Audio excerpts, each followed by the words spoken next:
continue to systematically abuse us. We are here to say that we do matter. We will not be manipulated, threatened or toyed with by the wealthy. No longer can you acquire profit and political power to our detriment. These few people are running the world, and they are running it into the ground. Political power cannot be bought or traded, it must be earned and agreed upon by the governed. This is our chance to show them that the people will not allow this to continue. We are thrown out of our homes. We are denied medical care. We suffer from poverty and pollution. We work long hours just to stay afloat, while the 1% reap the benefits we dream of. Our sworn enemy is the corrupted corporation. We are the 99%. You have complained that something must be done. Now you are given an opportunity to make a difference. Join the protests. Organize your own. Watch online. Be a part of the movement. This is our movement. This is your moment. Together, make history. Vox Populi, Vox Anon. The voice of the people is the voice of Anonymous. The voice of those weak who cannot speak. The voice of those strong who are enslaved. We are your voice. We are the 99%. We do not forgive corruption. We do not forget mistreatment. Wall Street, expect us. Utah, where I live. We're going to occupy Salt Lake City on October 6th. Are we allowed to film? We are allowed to film? What are you here for? Here to cover. I'm a journalist. I'm just here to cover. There's supposed to be a press conference. I'm just asking, are we allowed to film? We heard that the mayor was speaking. He's not here. No? Okay. I mean, it's a simple question. If it's a no. Okay. So you're saying that's a no? I didn't say no, not the mayor's not here. Okay, that's fine. Okay. Thank you.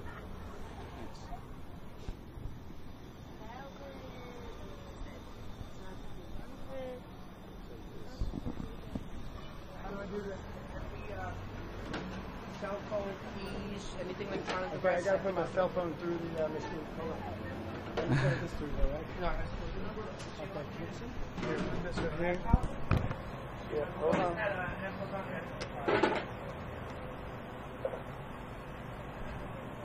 I'll set it like this. And you had Making sure I'm not connected yet.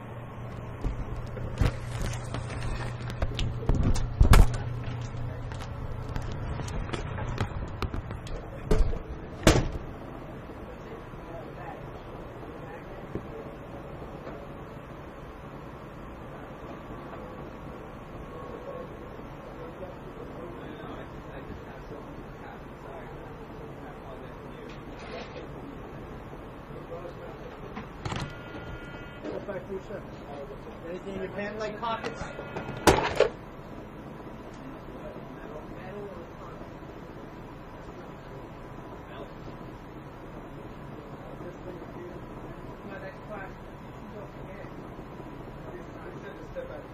Oh, I got one more battery on this. So put it back through.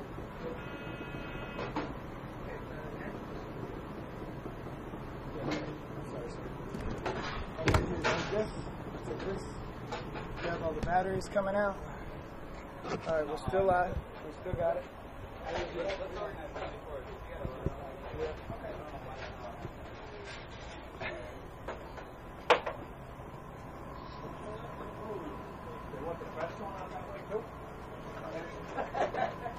Where's my bag? I think so. Okay. Are you still on? Still on? Yeah. Alright, you grab the rest of that. Diego. My money. Is this your money or mine? I'll give you whatever. We'll split it later. Yeah, okay. Wow. Okay. Was that as intense for you guys as me? Damn. All right, here we go now.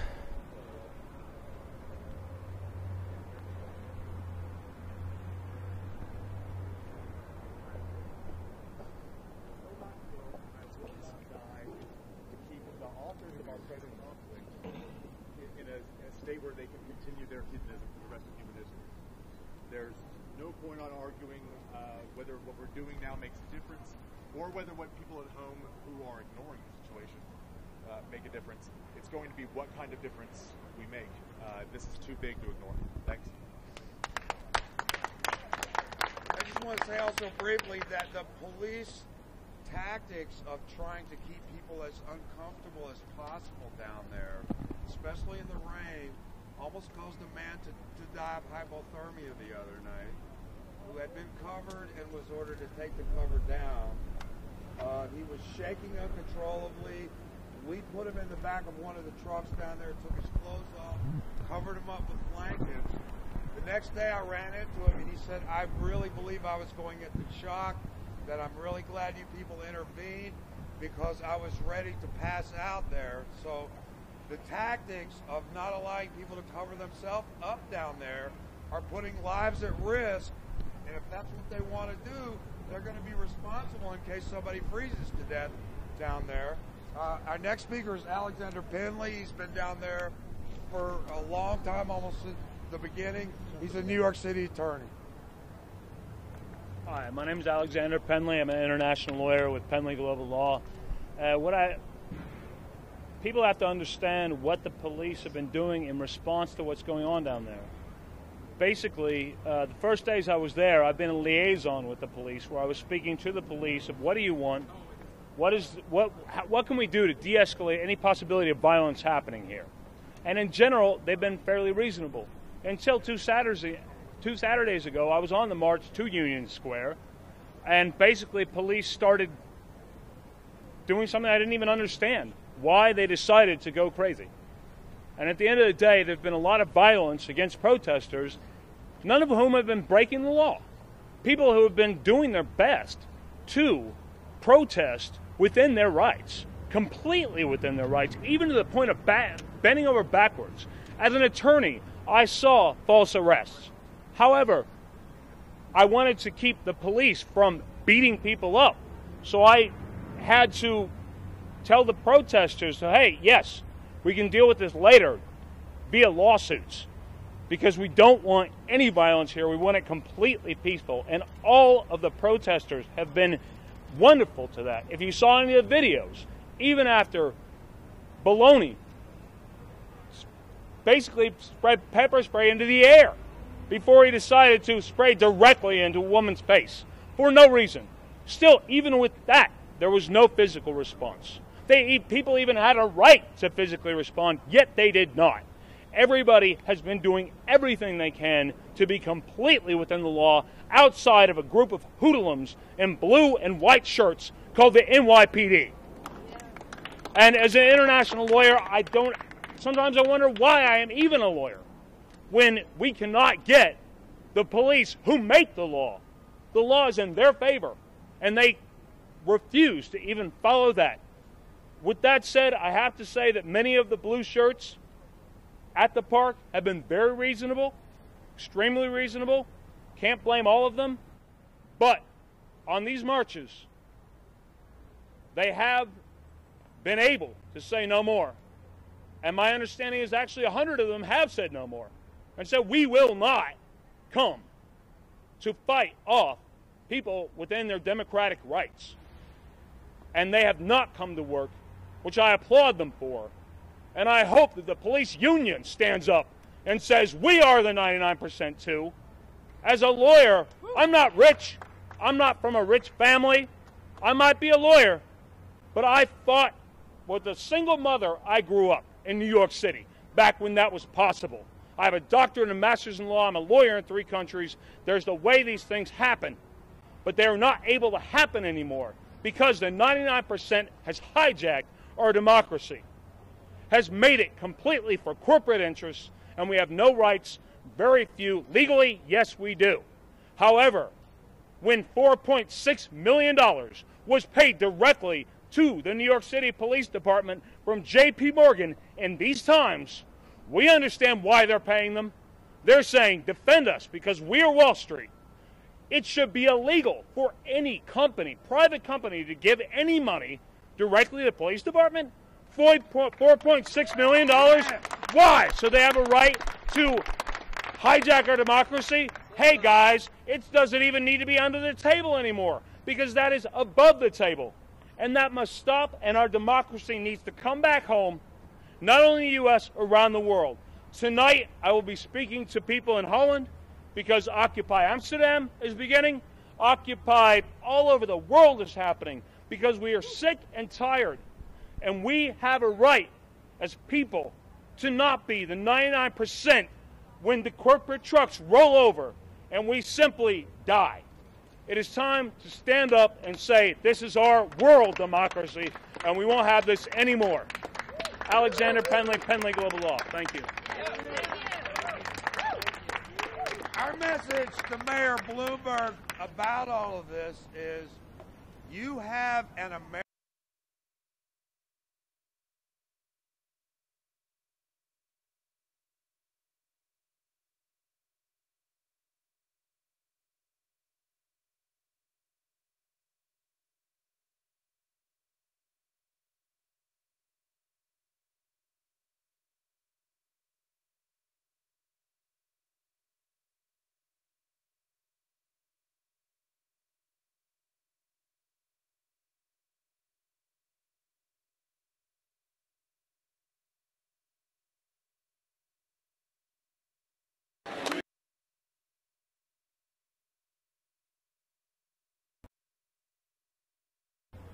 in 1983. I've been fighting for this, the flaw in our economic policies to be corrected. Currently, when a recession occurs, it is the bottom ring of the economic ladder that is decimated, and it is caused by a simple flaw in our economic policies. When inflation starts to occur in our economy, the Fed will raise the interest rates. Raising of the interest rates decreases demand from the bottom of the economic ladder, and the small businesses, the middle class, and the working people are put out of work, foreclosed on, and just decimated. When we really need to do is reduce demand from the top, the excesses of the upper class that are trying to protect their money and their wealth. So what we need to do is, instead of raising interest rates, before the Fed raises interest rates, the income tax must be changed from a recession-type income tax to an inflation-type income tax. What we need to do is, when inflation starts to occur, currently right now we have an income tax that encourages credit use and no savings or money investments. The tax on money investments is 35%. The tax on inflationary investing is at 15%. This is fine. It works to help us get out of recession. It encourages people to go in debt, which we need, and encourage people to make investments. But when inflation starts to occur, the opposite happens. People get out of money. They don't want to hold money anymore. So they move into a market that is already increasing in prices. So why do we give an interest deduction to people to create more money? The economy already has too much money in it. That's why it has inflation. Now, the economy is flat on its back, so we got two things to do. First, to get the economy working again, we have to increase aggregate demand. The same way John Maynard Keynes says, we got to increase aggregate demand. But I say we create a mortgage that people can succeed at, rather than the index mortgages that they failed at. Each time a person fails in a mortgage, the economy weakens, and the more people lose their homes. So I've created a mortgage with terms that will help people succeed. I went over to Chase National Bank this morning, and the guy I talked to liked the idea. The second thing we need to do is, like I said, we need to change the policy of how the economy is guided once inflation is created. We don't add cost, we reduce demand, and we reduce demand from the top. And by increasing aggregate demand, will, increasing people's disposable income will increase aggregate demand, which will increase jobs. And I've got a petition on the White House site, and it's right here. And if anyone wants a flyer, we go to vote on it. And my phone number and also my email address is on here for more information. I appreciate the opportunity to talk to you. Thank you. So we're going to wrap it up now. Iman Abdul Latif of the Islamic Leadership Council will be kind of wrapping it all up for us. Iman? Don't worry, I'm not going to say a prayer. What I would like to say is that once there was a man by the name of Dracula. He was a real man. And his solution to solve the poverty in his particular province was to invite all of the poor people to a meal. And when they were all gathered, he had firewood placed all around the barn and burnt it and killed all of them. Is this the reality for America's poor? Currently, there are 3 million people who are impoverished within New York City. That's 1 out of every 6 people are in poverty. This has to change. And the way to make it change is to recognize what the Quran says, is that within the wealth of the rich, there is a right for the needy and for the destitute. And that right has to be met by a redistribution of wealth in the sense that those people who are not paying taxes have to pay their taxes. Those people who are being subsidized have to either fold up their business like we have to fold up our business, or else they have to fend for themselves. Why are you not subsidizing the poor? Why are you not subsidizing health care? Why are you not subsidizing the homeless? Why you are not subsidizing the elderly? Why are you not subsidizing those people who need educational resources? Why we are subsidizing the rich and we abandon the poor? America, on the Statue of Liberty, it says, "Give me your tired, your poor, your huddled masses yearning to be free." And so therefore, those people on occupied Wall Street represent the true spirit of Americanism, because they're standing for what is just. And Allah subhanahu wa ta'ala says in the Quran, "Inna Allah yamuru bil adli wa ihsan." He loves the doing of good and that what is just. And so stand up for justice. May Allah be with you all.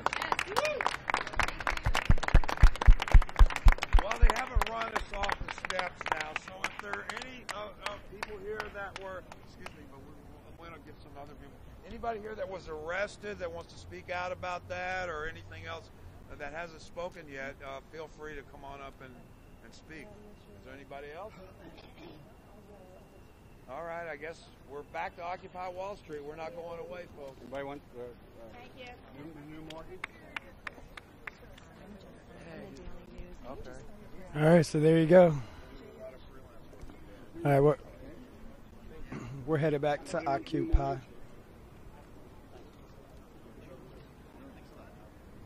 Sir, could you show that paper to all our viewers? Just hold the paper up. But I would like to get, before he goes on, I'd like to get some of our speakers that you missed to come speak.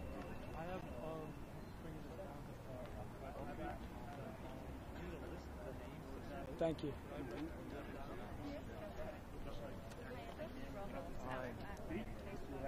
Oh, good. Did you want it? Yeah, let me specifically try to get the Iman on this. Wait, let's get Eitan on because he. Oh, here. Let's get you on the live stream because they were here late. You know. Okay. Talk about what you said before. Okay, I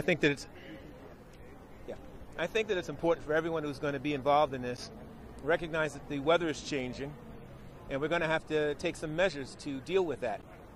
Because again, as Brother John spoke earlier about this, that someone yesterday, unfortunately, almost got hypothermia. And one of the angles that police can use in inclement weather is that you're a threat to your own safety. You're not safe anymore, and we have to remove you from the site. So one of the things that I'm going to be doing over the course of the next few days and weeks is imparting a lot of information in terms of survival, what you need to do out in the streets, how you're going to deal with the weather changes, what you need to wear, even right down to what you need to eat in order to keep your body metabolizing in a way that you can deal with the elements a bit better. And it's very important because we have to sustain this. We have to keep this going. And we cannot allow the weather to deter us. And it can. And it also can give the police an angle to get us out of there. So that's what I'm going to be doing. And I'm looking forward to interfacing with everyone and giving them the practical information that they need to pretty much survive in every element. And we got to get creative, too. When it gets really cold, we might have to go into warming stations. We might have to use the McDonald's. It's just not only a place to eat French fries and hamburgers, but it's a warming station. People who have vehicles, we might want to get involved with them. We want to find people who can actually allow their vehicle to be used as a place where people can warm up. That's something else. Maybe some of the colleges, local areas.